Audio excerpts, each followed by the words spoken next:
नमस्कार, स्वागत है आप सभी का इंडिया न्यूज उत्तर प्रदेश उत्तराखंड में और मैं हूं आपके साथ आयुष चित्रांश।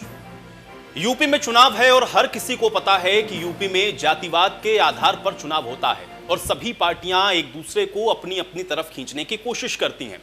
प्रदेश में इस समय कुल 79 जातियां ओबीसी की सूची में शामिल हैं। इनकी आबादी प्रदेश की कुल जनसंख्या का 54% मानी जाती है। अब उत्तर प्रदेश राज्य पिछड़ा वर्ग आयोग के चेयरमैन यशवंत सैनी ने यह बताया है कि अब तक उनके पास कुल 70 जातियों के प्रतिवेदन आए थे, जिनमें से 39 प्रतिवेदनों को मानकों के आधार पर विचार करने के लिए चयनित किया गया है। इनमें 24 जातियों की आबादी और अन्य विषयों पर सर्वे कराया जा चुका है। सर्वे में आए तथ्यों पर विश्लेषण भी हो रहा है।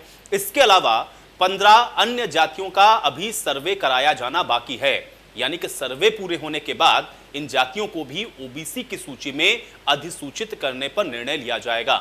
अब सर्वे के बाद इन जातियों को भी ओबीसी की सूची में अधिसूचित करने पर निर्णय होगा। ऐसे में बड़ा सवाल, क्या 39 जातियां ओबीसी में आ पाएंगी? ओबीसी लिस्ट वाला बिल क्या मास्टर स्ट्रोक है और जाति का जाल क्या यह बिल तोड़ेगा? आज इसी पर सवाल तो बनता है। तो ये 4 तस्वीरें आपकी स्क्रीन पर हैं। एक तो आज संसद के अंदर जिस तरह से इस बिल को लेकर के चर्चा हो रही थी, अखिलेश यादव ने इसको लेकर के आज कई बड़ी बातों को कहा, कई आरोप भी उन्होंने पार्टियों के ऊपर लगाए, खासतौर से भारतीय जनता पार्टी को उन्होंने निशाने पर रखा।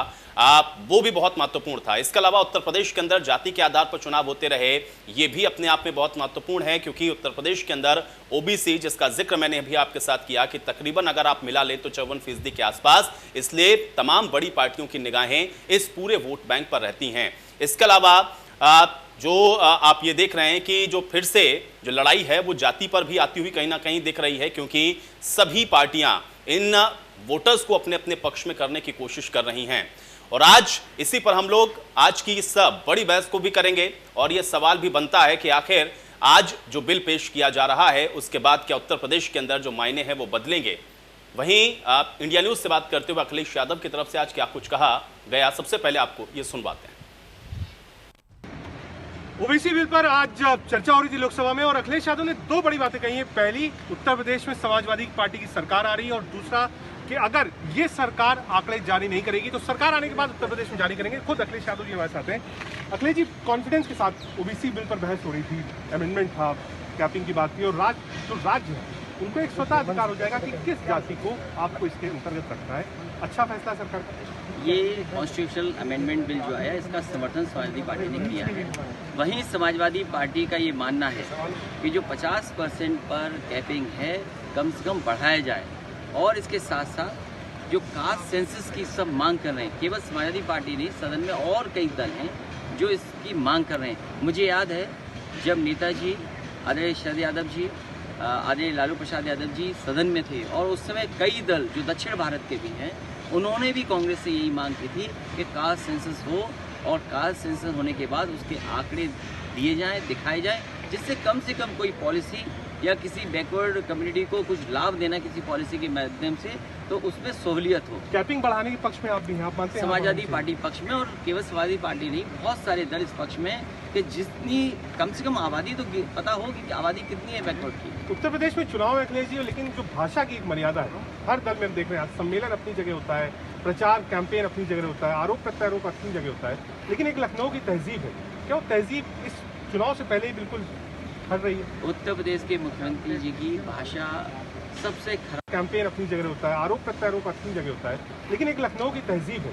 क्या वो तहजीब इस चुनाव से पहले ही बिल्कुल हट रही है? उत्तर प्रदेश के मुख्यमंत्री जी की भाषा सबसे खराब भाषा है और केवल आज नहीं सुनने को मिला है। अगर उनके पुराने भाषा सदन के भी निकाले जाएं तो इतनी खराब भाषा का इस्तेमाल कोई मुख्यमंत्री नहीं करता। और जहाँ तक नेताजी के लिए कहा है, वो तो नेताजी ने हम लोग को वो संस्कार दिए कि हम नहीं जवाब दे रहे उसी तरह का, नहीं तो अगर संस्कार न दिए होते नेताजी तो शायद हम लोग भी वो जवाब दे देते। मैं ये समझता हूँ राजनीति में इतनी खराब भाषा का इस्तेमाल कोई नहीं करता जितना उत्तर प्रदेश की मुख्यमंत्री। एक आखिरी सवाल, आपने एक साइकिल बड़ी रैली निकाली लखनऊ जिसकी चर्चा हुई, आपने ये भी कहा कि 400 सीट हम जीत रहे हैं, आज भी आपने कहा कि सरकार हमारी आने वाली है। कॉन्फिडेंस है आपको, और कॉन्फिडेंस क्यों? उत्तर प्रदेश की जनता बदलाव चाहती है और पिछले 4.5 साल का उत्तर प्रदेश का कार्यकाल और दिल्ली और यूपी की सरकार ने मिलकर के उत्तर प्रदेश को विकास में पीछे किया। आज हम जानना चाहते हैं कि इन्वेस्टमेंट मीट्स हुई, उन इन्वेस्टमेंट नीड्स के बाद कितना इन्वेस्टमेंट यूपी में आया है, इंफ्रास्ट्रक्चर का कौन सा बड़ा काम किया है, बिजली को लेकर के जो लगातार बिल बढ़ रहा है, बिजली को लेकर के कौन सी एक यूनिट भी बिजली बनाई हो।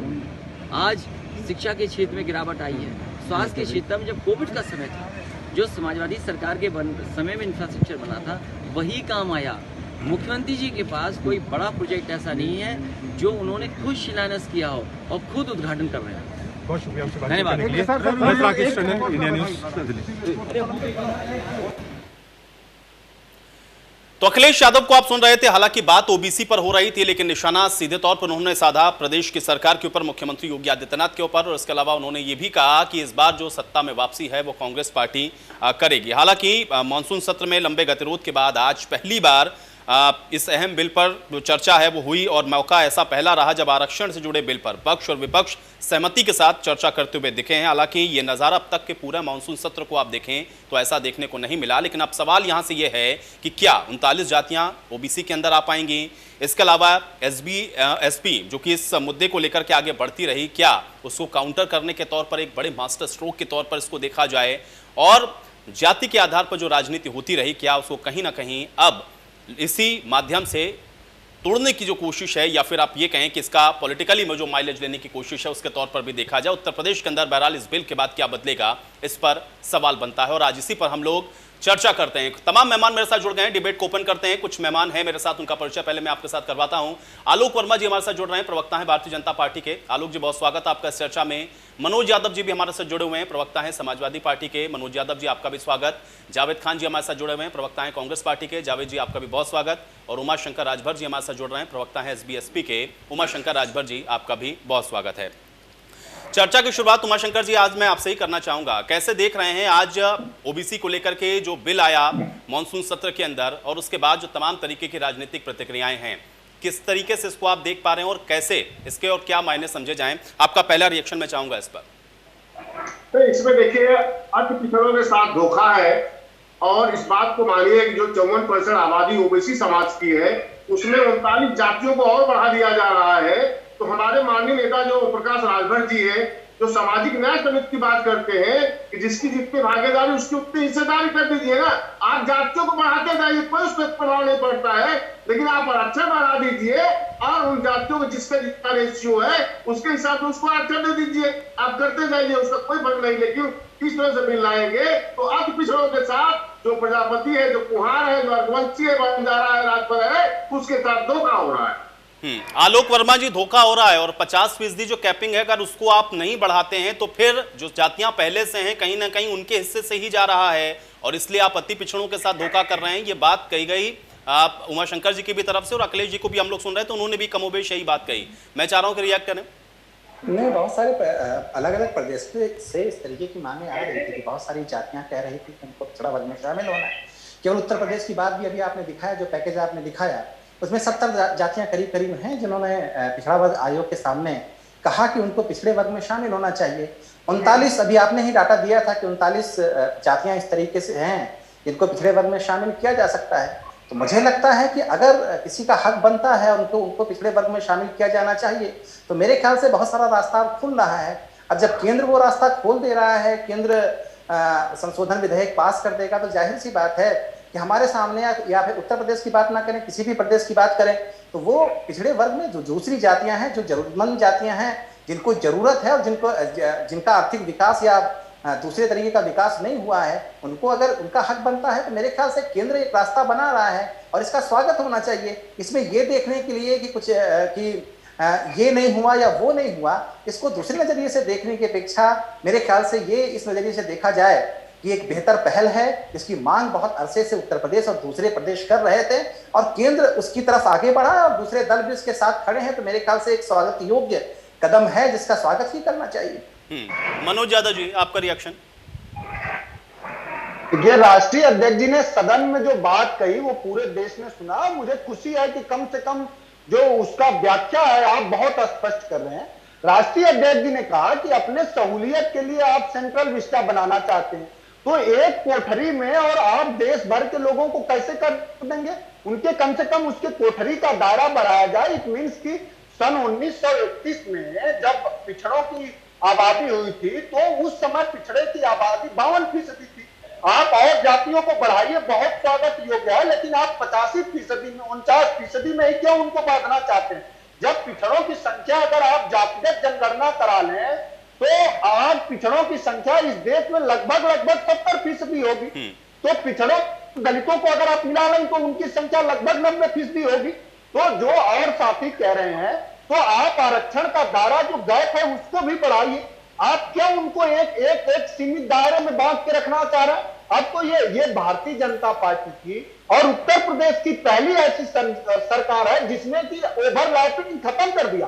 आरक्षण कमजोर के लिए बना है, आरक्षण इसके लिए बना है कि जो लोगों को कम से कम कमजोर लोगों को अवसर मिले, लेकिन ओवरलैपिंग खत्म करके तो जिस बहुजन वर्ग की आबादी 70% से ज्यादा है, लगभग 90% और 70% के बीच में है, उसको आप 50% में क्यों रखना चाह रहे हैं?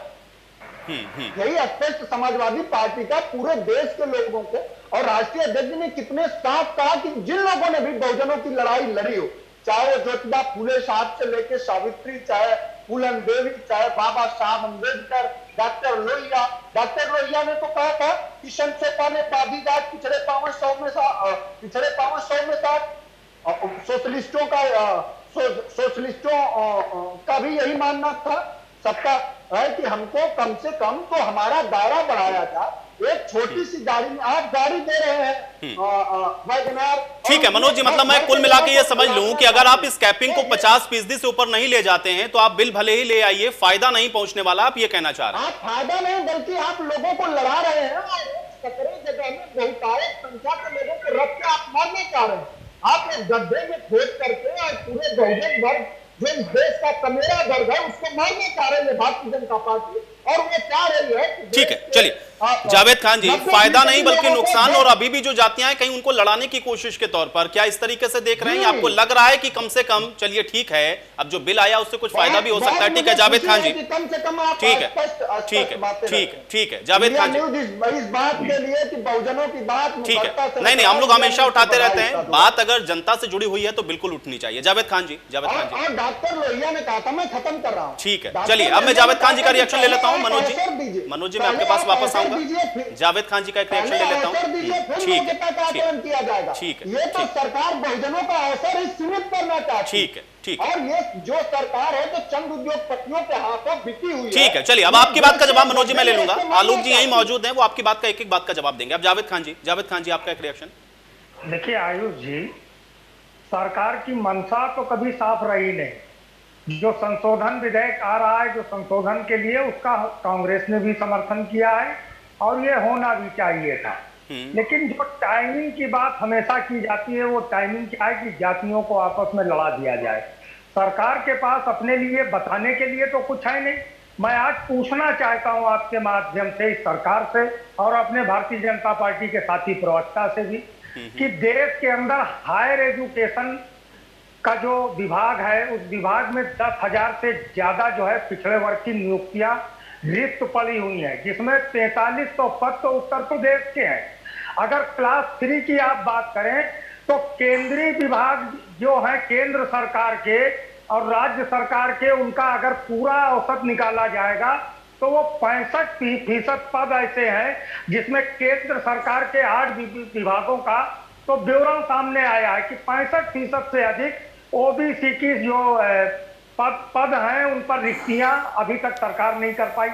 अगर आप क्लास 4 पे चले जाएं तो ये 80% तक है। तो इसका मतलब है कि सरकार पिछड़े वर्गों को केवल जो है उसी तरीके से एक बहेलिए की तरीके से दाना डालने का प्रयास कर रही कि ये चिड़िया फंस जाए। अगर आप पिछड़े वर्ग के लिए इतने ही अगर आप बहुत गंभीर हैं, संवेदनशील हैं, तो आपने इन रिक्तियों की पूर्ति करने का काम नहीं किया। आप विश्वविद्यालय हो, सचिवालय हो, न्यायालय हो, वहां पिछड़े वर्गों की स्थितियां क्या है? कहने का कुल मिलाकर मतलब यह है कि अगर पिछड़ों के हित में ये संशोधन आया है तो इस पर हमें कांग्रेस को कोई आपत्ति नहीं है, कांग्रेस के नेतृत्व को नहीं। पहली चीज। दूसरी चीज, जिस तरीके से जातियों का समावेश करने का प्रयास इस संशोधन के बाद राज्यों को हासिल हो जाएगा, उसके बाद स्थितियां कैसी बनेंगी? क्या जिन जातियों को हम परीक्षण के आधार पर शामिल कर रहे हैं कि वोट बैंक के आधार पर शामिल कर रहे हैं, हमें यह भी देखने का काम करना चाहिए कि क्या वाकई में जो पिछड़े वर्ग के आरक्षण के लिए मानक है कि उसकी सामाजिक, आर्थिक और शैक्षणिक स्थिति समाज में दयनीय है, क्या उन लोगों को ही तो पिछड़ा वर्ग माना गया? अन्य पिछड़े वर्ग की कैटेगरी में मंडल कमीशन ने रखा था, काका कालेलकर कमीशन ने भी रखा था, उसी की संविधान अनुमति देता है। तो ये जो वोट बैंक की गणित है, कई राज्यों में देखे किस तरीके के आंदोलन चले, इसमें जाति संघर्ष को बढ़ाने की कहीं भूमिका तो नहीं है। निश्चित रूप से अगर सरकार गंभीर है तो वो इस विषय पर क्यों नहीं काम करने का प्रयास करती है? तो सरकार को तो कुछ करना नहीं है, सरकार को तो चुनाव आ गया है इसलिए ये करना है, लेकिन स्वागत योग कदम था इसलिए इसका कहीं विरोध नहीं, किसी दल ने नहीं किया। लेकिन सरकार जो पैमाना बना रही है, जो पिछड़ा वर्ग आयोग के माध्यम से जो सूचियां जारी कर रही है, उसमें ये नव पिछड़ा वर्ग और जो पुराने पिछड़े वर्ग के लोग हैं, इसमें किस तरीके का जाति द्वंद्व जो वर्ग है वह जाति द्वंद्व। चलिए जावेद जी, आपने बिल्कुल बिल्कुल जावेद जी आपने बड़ी बात कही है, मैं इसका जवाब लेता हूं। आलोक जी हमारे साथ हैं। आलोक जी देखिए, कदम स्वागत योग्य है, ये तो एक सुर में सारी पार्टियां कह रही हैं, लेकिन जो पैमाना आप लोग बना रहे हैं या फिर जो टाइमिंग है उसको लेकर के कहीं ना कहीं सवाल है। और दूसरा ये कि कैपिंग खत्म नहीं करेंगे तो किसी ना किसी का तो जाएगा ना उसमें से। देखिए, जाति का जो आंकड़ा हमारे साथियों ने पेश किया, अभी तक जो हिंदुस्तान में जाति का आंकड़ा चल रहा है वो 1931 की जो जनसंख्या गणना हुई थी उसी के आधार पे चल रहा है। हालांकि 2006 में जब अब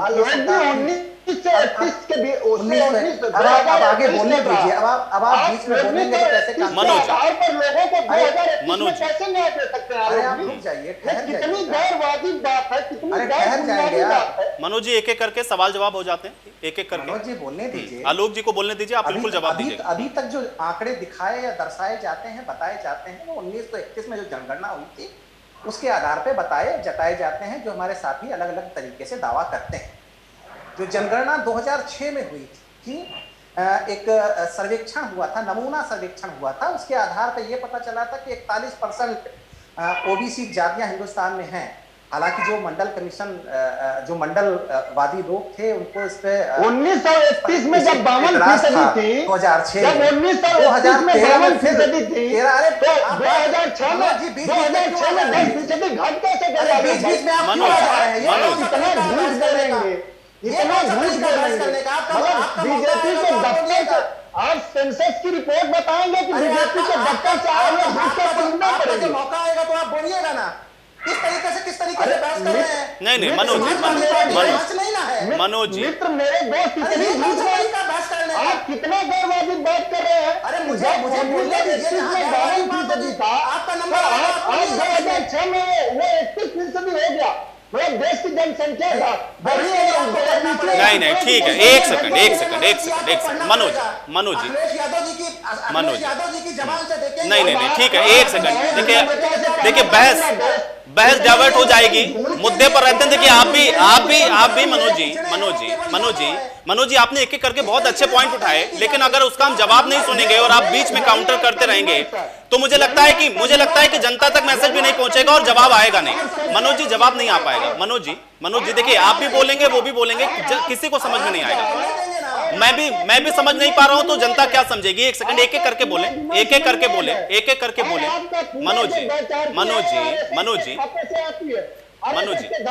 मनोज जी थोड़ा सा धैर्य रख लें, मैं आपको पूरा समय दे रहा हूं। आपको जब मैं समय दूंगा आप आराम से काउंटर करिएगा, बताइएगा इन्होंने क्या गलत बताया, लेकिन बीच में उनको डिस्टर्ब करेंगे तो फिर किसी की बात समझ में नहीं आएगी। उनको बोलने दे पहले एक बार। आलोक जी कंप्लीट करें।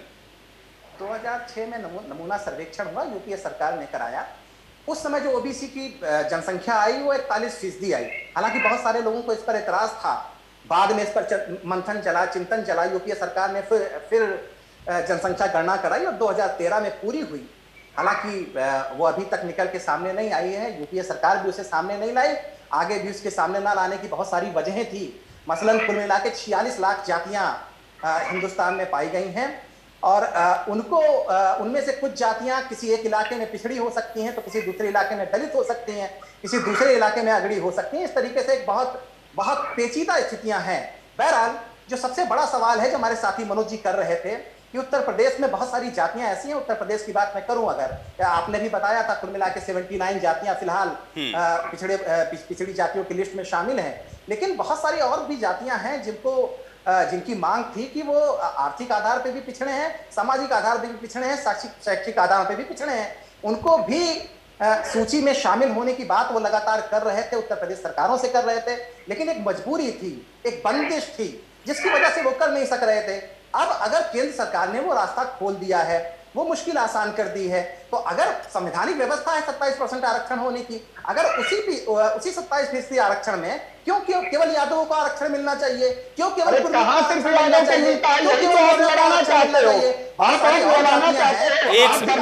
आलोक जी इसी को लेकर के तो सवाल है ना। आलोक जी सवाल इसी बात को लेकर के है, आलोक जी सवाल इसी बात को लेकर के है कि आप उसी के अंदर कैसे सबको एडजस्ट करेंगे। अगर आप कैपिंग को नहीं तोड़ेंगे, अगर आप कैपिंग को नहीं तोड़ेंगे तो सभी को उसके अंदर आप एडजस्ट कैसे करेंगे, सवाल इस बात को लेकर के। और मलाई सारी आपके योगी आदित्यनाथ कहेंगे चुनाव से पहले केशव प्रसाद मौर्य भी तो मुख्यमंत्री थे और चुनाव के बाद योगी के समय में तो खाली यही है आपके सामंती होगा, आपके लिए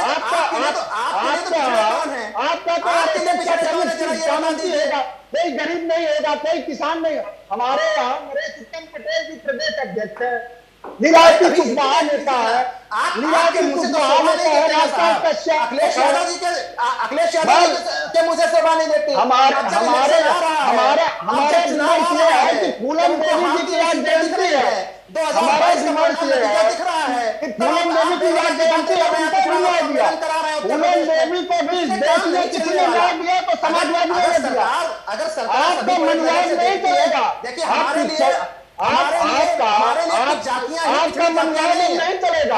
अब देश का पिछड़ा दलित जग चुका है, देश का पिछड़ा। चलिए ठीक है, आप लोग आरोप प्रत्यारोप में बहुत ज्यादा उलझ गए हैं, आप लोग आरोप प्रत्यारोप में बहुत ज्यादा उलझ गए। उमाशंकर जी को मैं लाता हूं इस चर्चा में। उमाशंकर जी जो बात आप कह रहे थे आलोक जी उसका जवाब दे रहे हैं, मैं चाह रहा हूं कि रिएक्ट करें। इसमें ध्यान समझने का प्रयास करिएगा।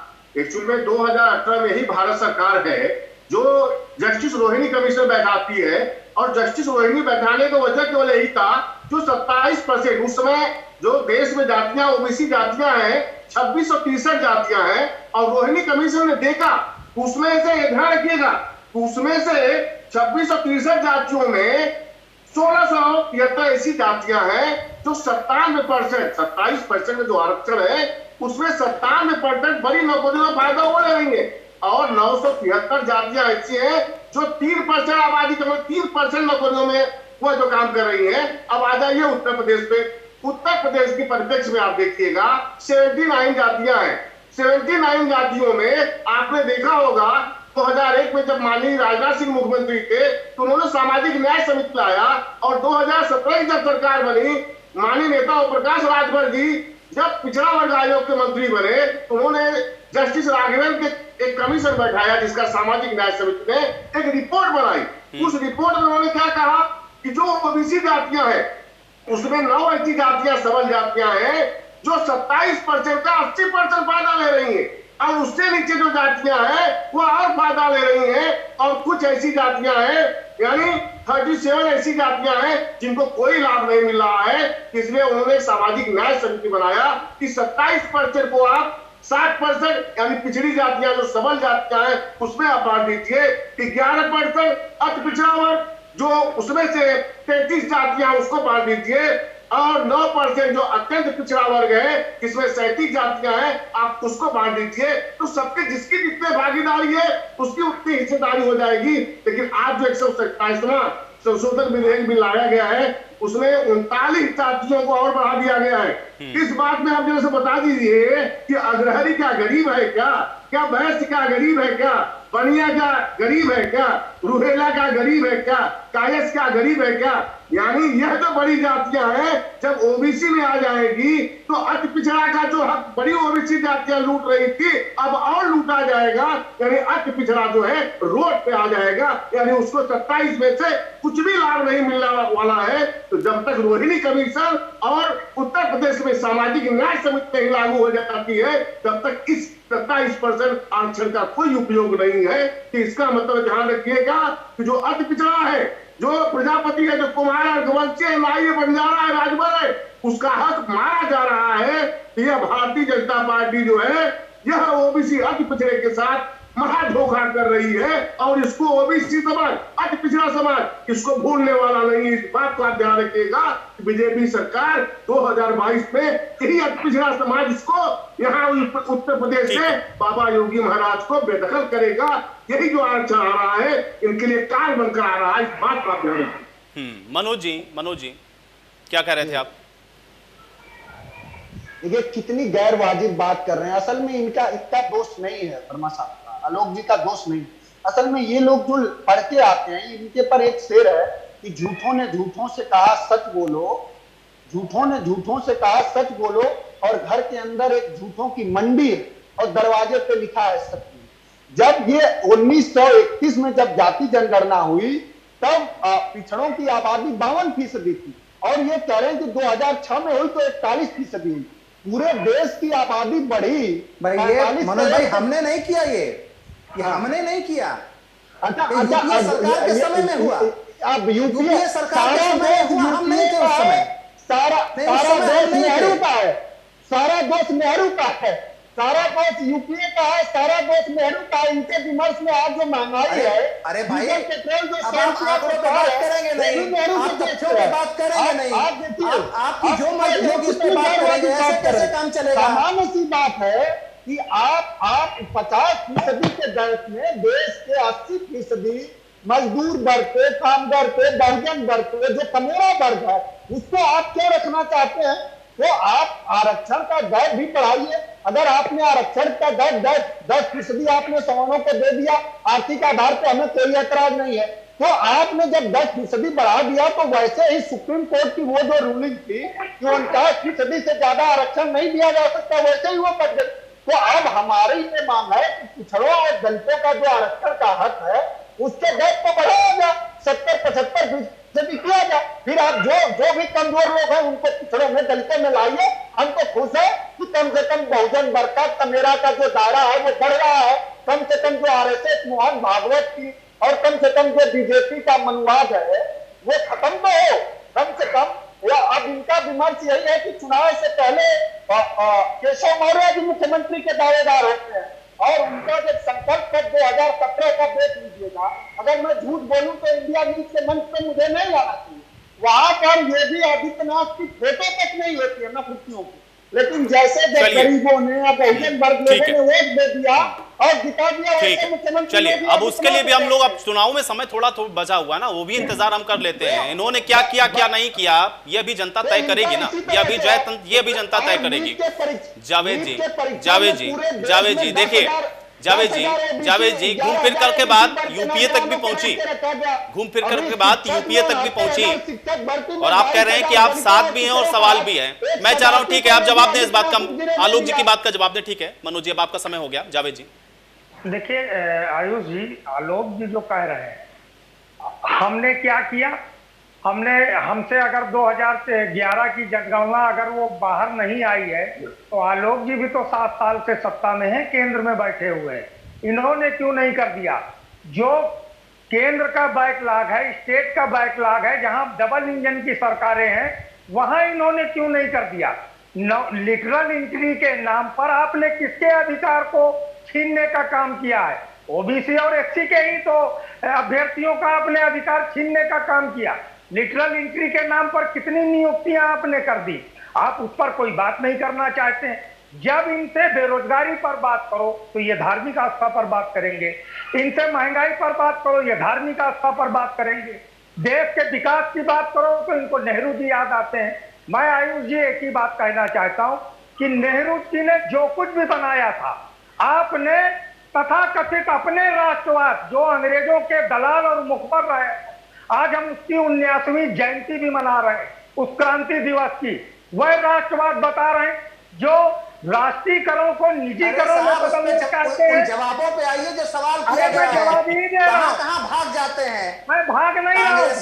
मुश्किल है अरे मुश्किल आपके साथ है, की बात करें तो मुश्किल कन्याकुमारी की आपके बात साथ करने है लगते कि हैं, हेडगेवार और क्या कर रहे कन्याकुमारी थे, की बात करें तो कश्मीर की हेडगेवार बात क्या करने कर रहे लगते थे, हैं। बंगाल अरे वहीं पर रहिए ना साहब, अंग्रेजों के साथ बात जातियों पर हो रही है, श्यामा प्रसाद जनगणना मुखर्जी पे क्या हो कर रही रहे है, थे, बंगाल में संविधान संशोधन पे हो रही है, आप पता नहीं कहां से कहां चले जाते हैं। मुस्लिम लीग के साथ मिलकर गोलियां चल रहे अब आप इतिहास पढ़ाने लगे, अब आप इतिहास बताने लगे।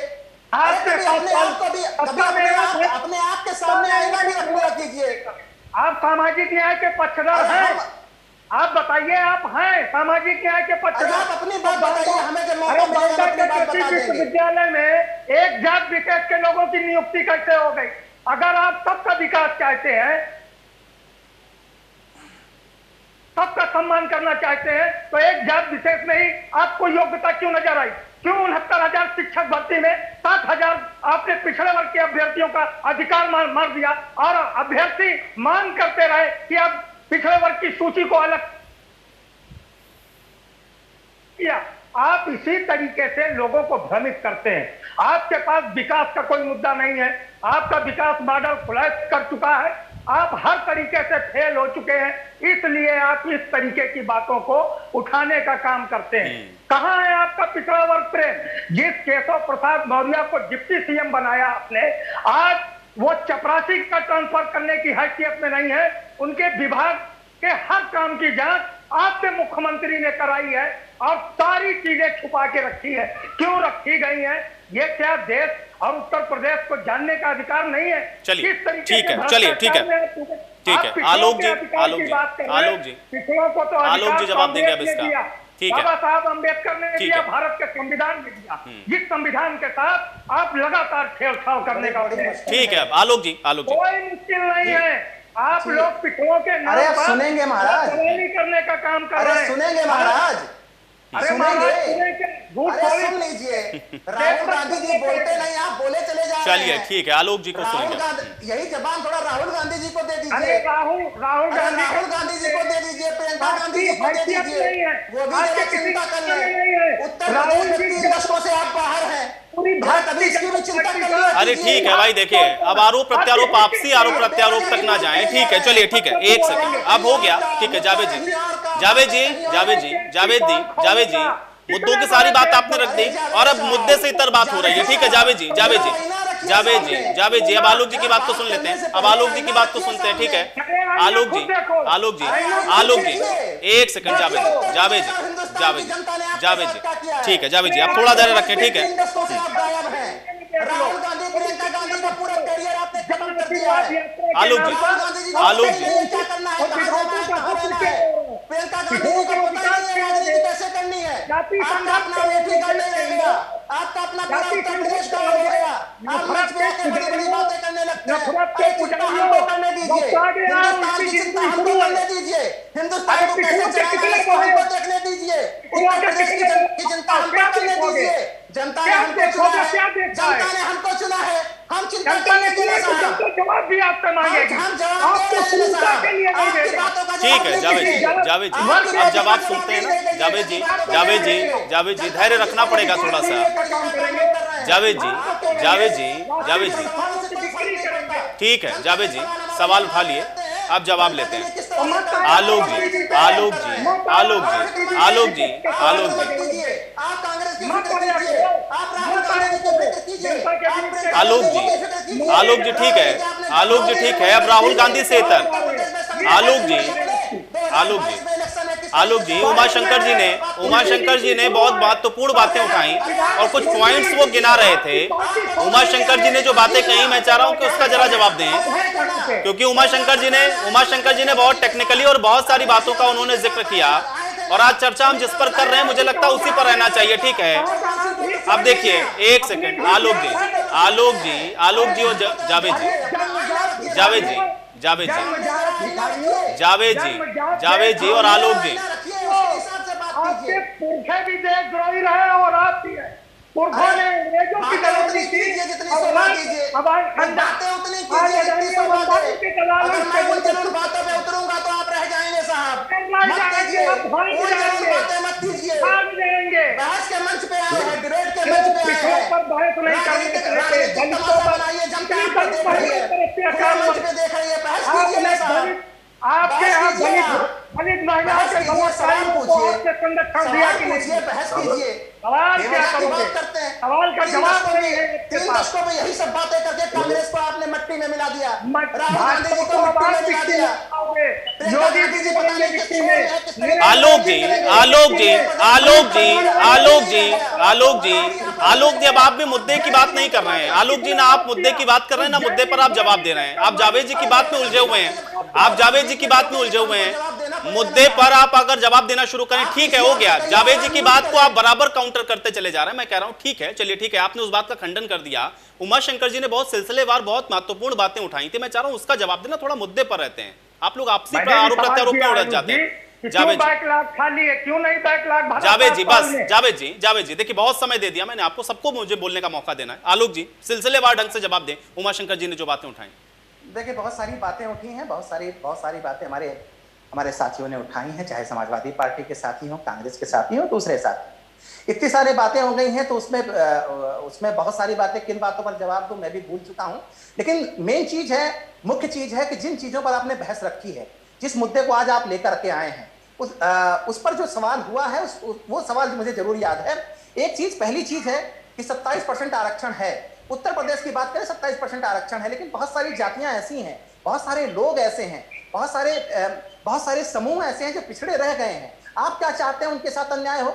आप क्या चाहते हैं? अगर आर्थिक आधार पे आप कहते हैं कि उनको शामिल होना चाहिए और सर्वे हो चुका है, अगर उनको शामिल करना चाहिए, सर्वे के आधार पे वो पिछड़े हैं, तो आप क्यों चाहते हैं कि 27% आरक्षण में उनको शामिल न किया जाए?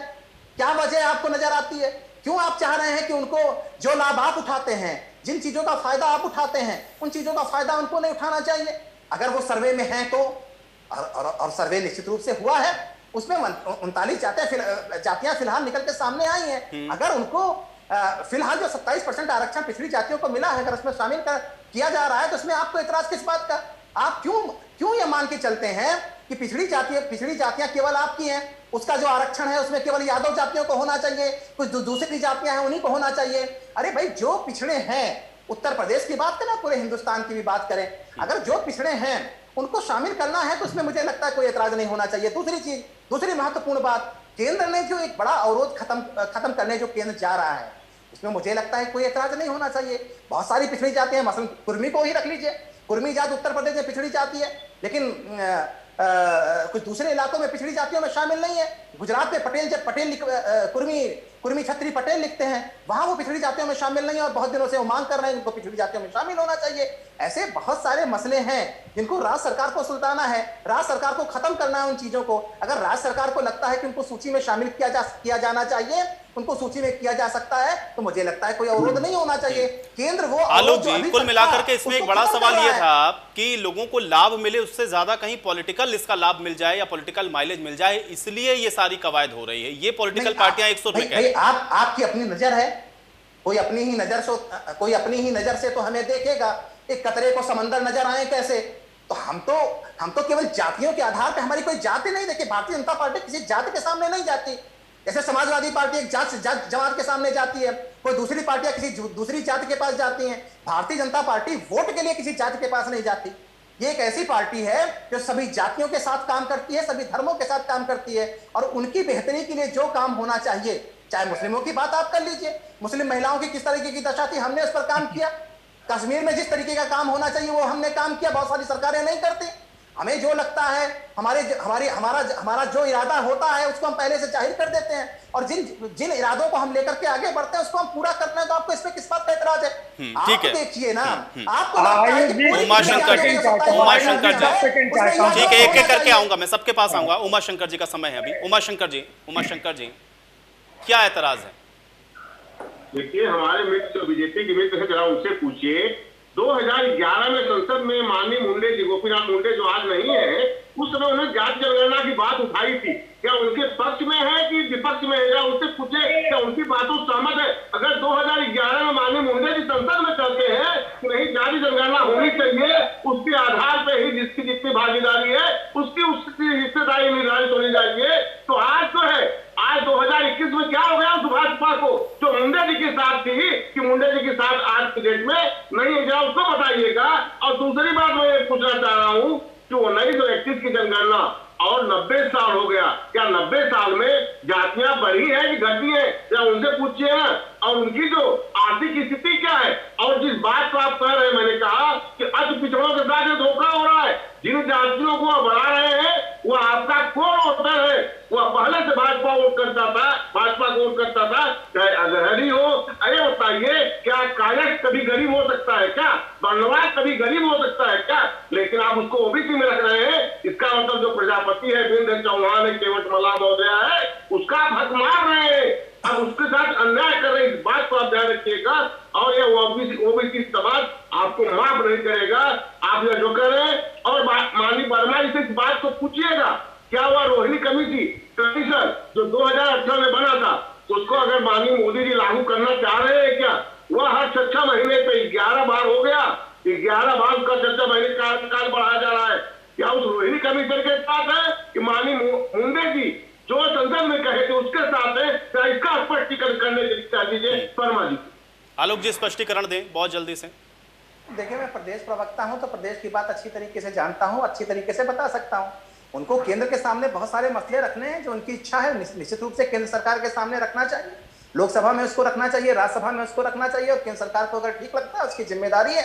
अगर उसको ठीक लगता है केंद्र सरकार को, मोदी जी को ठीक लगता है, मोदी जी के मोदी सरकार को ठीक लगता है, तो निश्चित रूप से किया जाएगा। जनता के हित के लिए हम सरकार में क्यों? इसलिए है ना कि जनता के लिए जो हित है, हमारी कोई, जैसे मैंने पहले स्पष्ट कर दिया कि हमारी कोई जाति नहीं है। भारतीय जनता पार्टी किसी जाति के चेहरे से पहचानी नहीं जाती। समाजवादी पार्टी किसी जाति के चेहरे से पहचानी जा सकती है, बसपा किसी जाति के चेहरे से पहचानी जा सकती है, राजभर जी की पार्टी किसी जाति की चेहरे की पार्टी हो सकती है, लेकिन भारतीय जनता पार्टी किसी जाति की पार्टी नहीं है। जाति की पार्टी नहीं हो सकती।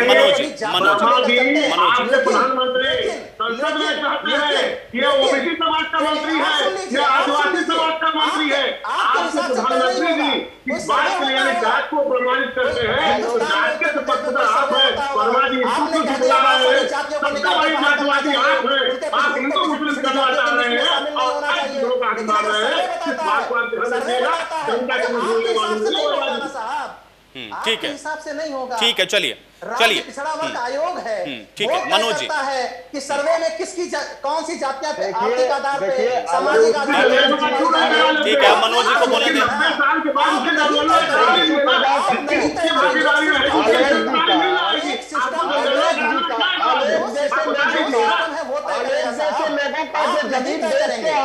राज्य पिछड़ा वर्ग आयोग इसी बात के लिए बैठाया गया है।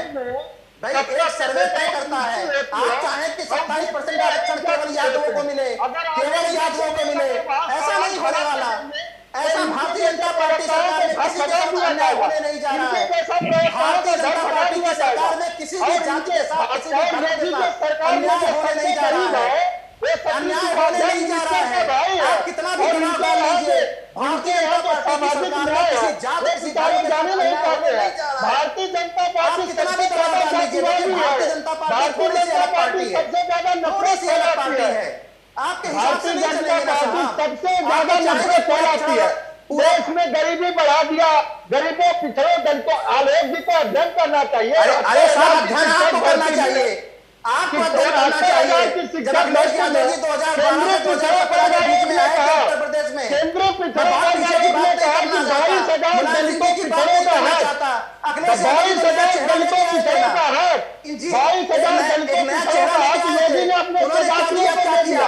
अरे कभी सवाल किया है आपने सवाल किया कि पिछड़ों के नाम पर उन्होंने क्या किया? स्टूल पर बैठे यादवों की भर्ती नहीं करता है, स्टूल पर बैठे पिछड़ों के नाम पे यादवों का अधिकार नहीं चलने वाला। स्टूल पर बैठे बात कर लो। देख लो आलोक भाई, आप स्टूल पर बैठा दिए जाओगे, आप भगा दिए जाओगे।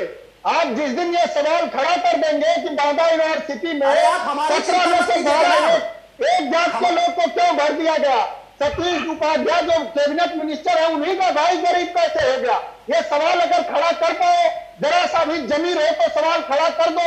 केंद्रीय पिछड़ा वर्ग आयोग ने कहा 74,000 शिक्षक भर्ती में 22,000 दलितों पिछड़ों का है, केंद्रीय पिछड़ा वर्ग आयोग किसका है पता है? केंद्रीय पिछड़ा वर्ग आयोग किसका है पता है? ये लोग धरना में लाठियां चलाई जा रही है, कभी आप एक शब्द भी सवाल कीजिए। अरे अखिलेश यादव सरकार में जब होंगे, अखिलेश यादव न्याय किए,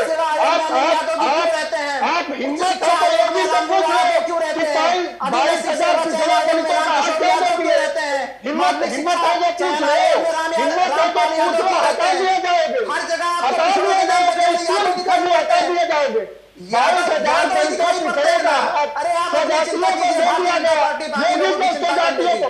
भारतीय जनता पार्टी में आपको पता स्कूल पर है, बाकी सारे स्कूल पर है, स्कूल पर आप स्कूल पर है।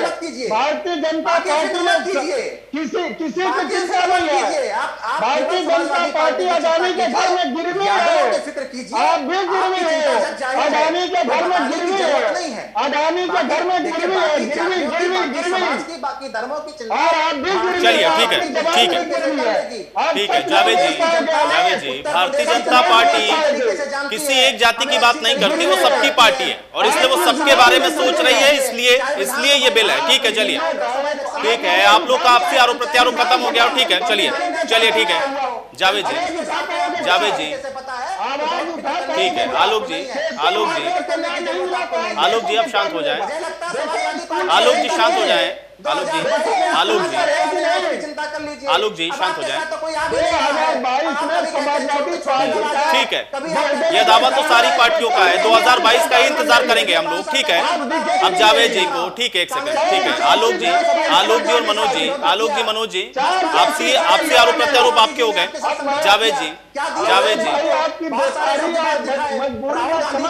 नेता बना रहे थे,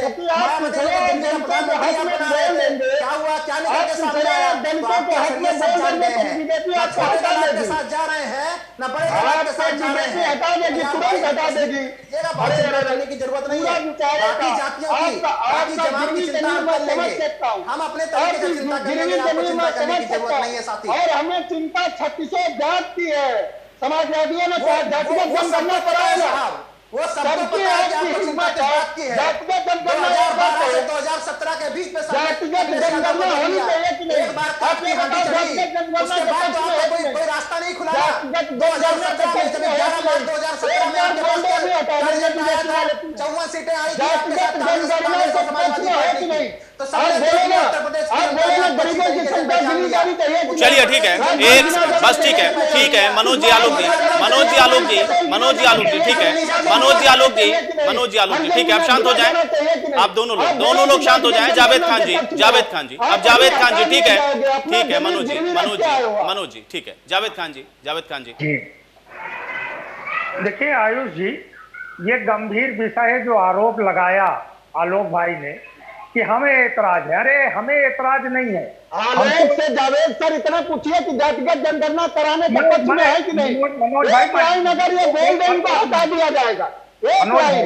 ये इतना हितैषी है तो क्यों नहीं बोल रहे हैं कि कुछ बाहर हमारे भाई की गिनती होनी चाहिए, 50 की होनी चाहिए, लोहार की होनी चाहिए, कोहार की होनी चाहिए, बिंद की होनी चाहिए। एक लाइन बोल दो, अभी हटा दिए जाओगे, स्कूल में हटा दिया जाएगा। साहब आप अपनी चिंता कीजिए महाराज, चलिए ठीक है जावेद जी को बोल लेने दीजिए। मनोज जी आलोक जी देखिए, बहुत देर तक आप लोग बोलते रहे। ठीक है, अब जावेद जी की बात को भी सुन लीजिए, ठीक है हो गया, ठीक है आप जावेद जी की बात को भी सुनिए। मनोज भाई अपनी चिंता कर लीजिए, आप जरा आप देख लीजिए, आलोक जी मनोज जी भाई आप लोग अपनी चिंता करने लगे। मुझे तो लगा कि चलिए ठीक है, पिछड़ी जातियों की चिंता करेंगे, अति पिछड़ी जातियों की चिंता करेंगे, लेकिन आप दोनों तो अपनी चिंता करने लग गए। ठीक है, आलोक जी मनोज जी